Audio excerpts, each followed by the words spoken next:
Halo teman-teman, selamat datang di channel kami. Sebelum kita mulai, jangan lupa untuk like, subscribe, dan aktifkan lonceng notifikasi supaya kamu tidak ketinggalan video-video terbaru dan penuh inspirasi dari kami. Yuk, langsung kita mulai.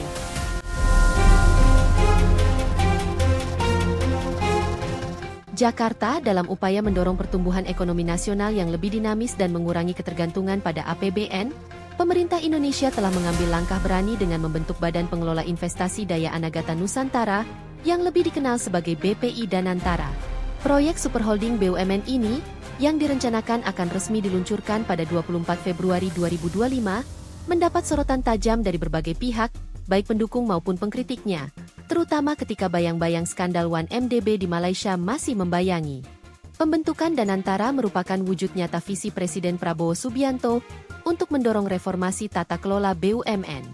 Dalam pernyataannya yang dikutip dari Kompas.com, Prabowo menegaskan bahwa sisa anggaran sebesar 20 miliar AS$, sekitar 325 triliun rupiah, hasil penghematan anggaran akan disalurkan ke Danantara guna mendanai investasi strategis. Ide ini seolah merupakan kelanjutan logika restrukturisasi BUMN yang telah diusung sejak era pemerintahan terdahulu. Dengan mengkonsolidasikan aset dan investasi dari berbagai kementerian dan BUMN, pemerintah berharap Danantara dapat berperan sebagai bank investasi milik negara yang profesional dan mampu menggerakkan pertumbuhan ekonomi melalui proyek-proyek berkelanjutan. Menurut ekonom Aryo DP Irhamna dari Institute for Development of Economics and Finance, INDEF, langkah ini merupakan respons terhadap kebutuhan modern pengelolaan aset negara. Implementasi Danantara ini merupakan langkah baru dalam kerangka reformasi pengelolaan aset, berbeda dengan wacana serupa di masa lalu yang belum terrealisasi dengan baik, ujarnya. Selain itu, ia menyoroti bahwa dana investasi negara ini dirancang untuk mendukung berbagai sektor strategis, seperti energi, pangan, infrastruktur, dan teknologi, guna menciptakan sinergi investasi dalam negeri dan menarik investor asing. Pengamat BUMN, Toto Pranoto, menilai bahwa konsolidasi aset di bawah payung Danantara berpotensi menciptakan mesin pertumbuhan ekonomi yang signifikan. Menurutnya, dengan aset yang sangat besar, Danantara dapat memperkuat posisi Indonesia dalam meraih investasi asing langsung, FDI, dan mengurangi ketergantungan pada pendanaan dari APBN. Jika investor global melihat bahwa negara turut berinvestasi langsung melalui superholding ini, mereka akan lebih percaya dan berani mengambil risiko untuk mendanai proyek-proyek strategis, jelas Toto. Keterlibatan investor internasional juga dipandang sebagai kunci untuk meningkatkan kredibilitas investasi.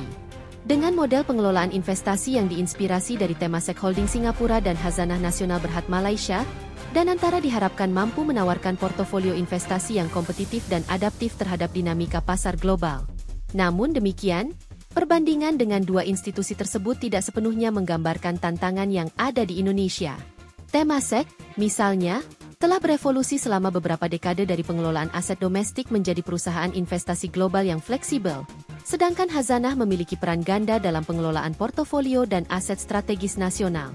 Meskipun memiliki prospek ekonomi yang menarik, pembentukan Danantara tidak lepas dari kritik tajam. Peneliti dari Indonesia Corruption Watch, ICW, Wana Alamsyah, menyuarakan kekhawatiran bahwa struktur tata kelola Danantara memiliki potensi tinggi untuk disalahgunakan. Ia mengungkapkan bahwa klausul dalam Undang-Undang BUMN yang mengharuskan lembaga auditor dan penegak hukum mendapatkan persetujuan DPR bisa menjadikan Danantara tidak independen dan rawan intervensi politik. Patut diduga ada upaya memproteksi Danantara agar tidak disentuh oleh lembaga penegak hukum dan auditor, sehingga membuka peluang akumulasi kapital pribadi atau kelompok tertentu, tegas Wana. Kekhawatiran serupa juga disampaikan oleh ekonom Aryo, yang menekankan bahwa keberhasilan Danantara sangat bergantung pada penerapan prinsip-prinsip good corporate governance, transparansi, dan akuntabilitas. Jika terjadi penyalahgunaan dana atau kegagalan investasi besar, hal tersebut tidak hanya akan mencoreng reputasi pemerintah, tetapi juga mengikis kepercayaan investor domestik maupun internasional, ujarnya dengan nada tegas. Di sisi lain, pengamat Toto Pranoto menggarisbawahi pentingnya peran Kementerian BUMN sebagai pengawas, dengan hak veto melalui kepemilikan saham seri A pada Danantara. Meski demikian, beberapa pihak mempertanyakan seberapa efektif mekanisme pengawasan tersebut dalam menghadapi dinamika politik yang kerap kali kompleks dan penuh intrik. Keterlibatan tokoh-tokoh yang memiliki hubungan dekat dengan kekuasaan, seperti beberapa nama yang disebut-sebut akan mengisi kepengurusan Danantara, menimbulkan kekhawatiran akan konflik kepentingan yang dapat mempengaruhi pengambilan keputusan investasi secara objektif. Perbandingan antara Danantara dengan Temasek dan Khazanah kerap muncul di tengah perdebatan publik. Sementara Temasek dikenal karena kemampuannya untuk mengelola portofolio investasi dengan kebijakan yang fleksibel, Khazanah memiliki peran strategis dalam membantu pemerintah menjalankan proyek-proyek nasional. Menurut Toto, jika Danantara hanya berfokus pada pengelolaan portofolio, maka fleksibilitas untuk mencairkan dana saat dibutuhkan bisa jadi terbatas. Namun, jika mekanisme pengawasan dan tata kelola berjalan dengan baik, potensi pertumbuhan ekonomi yang dihasilkan bisa luar biasa. Di samping itu, perbandingan ini juga menimbulkan pertanyaan mendasar mengenai sejauh mana prinsip-prinsip transparansi dan akuntabilitas dapat ditegakkan di tengah tekanan politik dan birokrasi. Sejarah skandal 1MDB di Malaysia menjadi peringatan keras bahwa lemahnya pengawasan dan kurangnya transparansi dapat membawa konsekuensi yang fatal. Di Malaysia, 1MDB yang semula dibentuk untuk mengelola aset negara, berakhir dengan serangkaian kasus penyalahgunaan dana, pencucian uang, dan konflik kepentingan yang melibatkan pejabat tinggi pemerintahan. Pengalaman pahit tersebut kini dijadikan acuan untuk mendorong reformasi dalam pengelolaan aset negara di Indonesia. Pembentukan Danantara juga tak lepas dari dinamika politik yang panas. Dengan adanya desakan untuk menunjukkan quick wins atau hasil nyata dalam waktu singkat, tekanan terhadap pengurus Danantara semakin meningkat.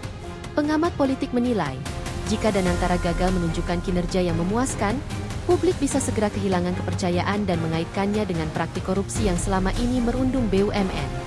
Di tengah ekspektasi tinggi, tanggung jawab pengawasan yang diemban oleh Kementerian BUMN dan Kementerian Keuangan menjadi kunci untuk memastikan bahwa investasi yang dilakukan benar-benar berlandaskan analisis ekonomi yang sehat dan bukan semata-mata agenda politik.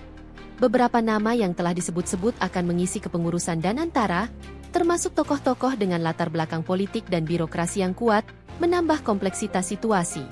Misalnya, kehadiran figur yang pernah terlibat dalam kampanye politik atau memiliki hubungan dekat dengan lingkup kekuasaan, kerap kali memicu reaksi keras dari kalangan pengamat tata kelola pemerintahan. Dalam konteks inilah, mekanisme audit yang independen dan keterlibatan DPR dalam mengawasi rencana bisnis menjadi sangat krusial untuk menghindari jebakan kepentingan sempit. Meskipun dibayangi oleh berbagai kontroversi, banyak pihak optimistis bahwa Danantara bisa menjadi instrumen penting dalam memacu pertumbuhan ekonomi nasional. Dengan konsolidasi aset dari beberapa BUMN besar seperti Bank Mandiri, Bank Rakyat Indonesia, PLN, Pertamina, BNI, Telkom, dan MindID, nilai total investasi yang dikelola diperkirakan akan mencapai angka yang sangat signifikan. Optimisme ini didorong oleh potensi untuk membiayai proyek-proyek strategis di bidang infrastruktur, energi, dan teknologi yang selama ini dianggap sebagai tulang punggung pembangunan nasional. Meskipun dibayangi oleh berbagai kontroversi, banyak pihak optimistis bahwa Danantara bisa menjadi instrumen penting dalam memacu pertumbuhan ekonomi nasional. Dengan konsolidasi aset dari beberapa BUMN besar seperti Bank Mandiri, Bank Rakyat Indonesia, PLN, Pertamina, BNI, Telkom, dan MindID, nilai total investasi yang dikelola diperkirakan akan mencapai angka yang sangat signifikan. Optimisme ini didorong oleh potensi untuk membiayai proyek-proyek strategis di bidang infrastruktur, energi, dan teknologi yang selama ini dianggap sebagai tulang punggung pembangunan nasional.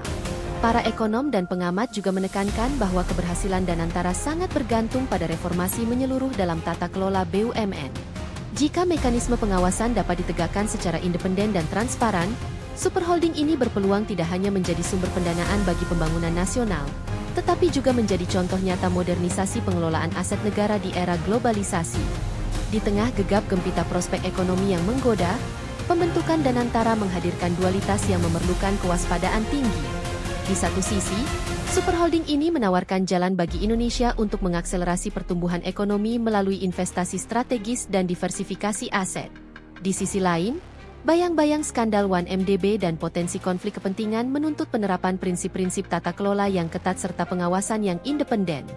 Dengan dana penghematan 20 miliar US$ yang kini siap diinvestasikan dan konsolidasi aset BUMN besar yang tengah berlangsung, Danantara berada di persimpangan antara ambisi nasional dan risiko korupsi yang menghantui sejarah pengelolaan aset negara.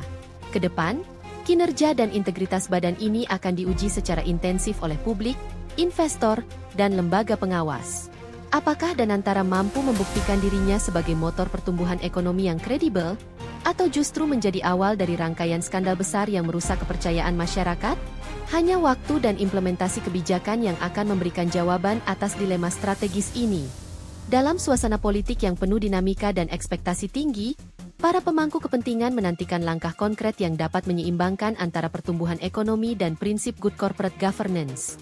Keputusan-keputusan penting yang diambil dalam beberapa bulan mendatang akan menentukan nasib Danantara dan, lebih luas lagi, masa depan investasi negara di Indonesia.